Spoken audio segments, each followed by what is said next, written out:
avait quelqu'un qui a dit que je peux pas jouer aux poupées, et après j'ai pleuré. Bienvenue sur ce format témoignage.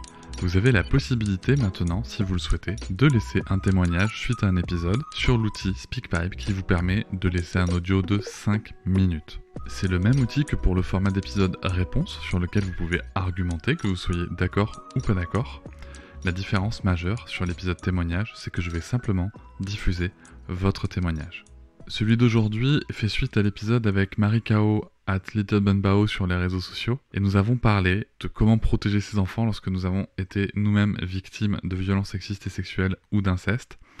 Et donc je vous le dis tout de suite, le témoignage que vous allez écouter n'est pas spécialement facile à entendre, donc si vous n'êtes pas dans de bonnes dispositions pour le faire, je vous invite à ne pas écouter cet épisode. Je vais maintenant laisser la parole à Maman Mutante, qui nous a laissé son témoignage. Je la remercie pour sa confiance et son courage pour diffuser cette parole qui est importante.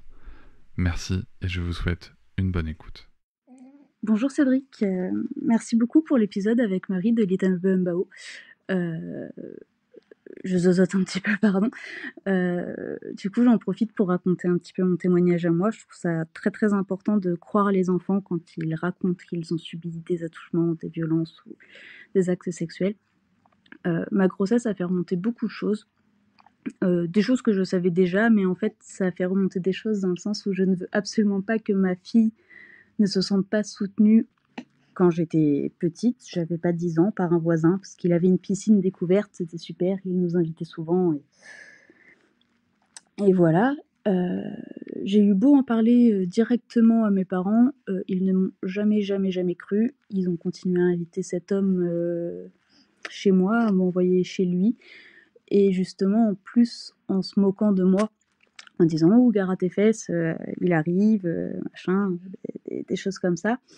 Même après avoir vu une ado, ils l'ont réinvité à la maison. Cet homme-là m'a quand même coincée dans un couloir en me flottant les fesses avec un petit sourire vicieux. Et quand mes parents étaient là, mais ils n'ont pas vu.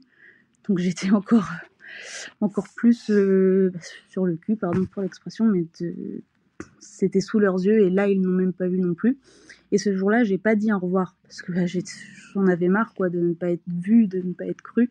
Je me suis fait engueuler de mon impolitesse parce que j'avais pas dit au revoir justement.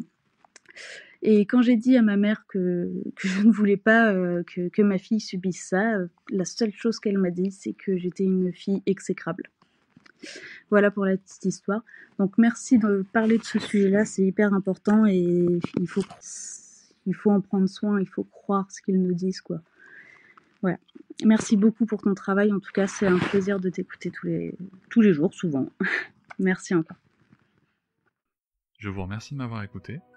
Je vous invite à vous abonner et nous pouvons aussi nous retrouver sur Facebook, Instagram et sur le blog papatriarcat.fr. À bientôt.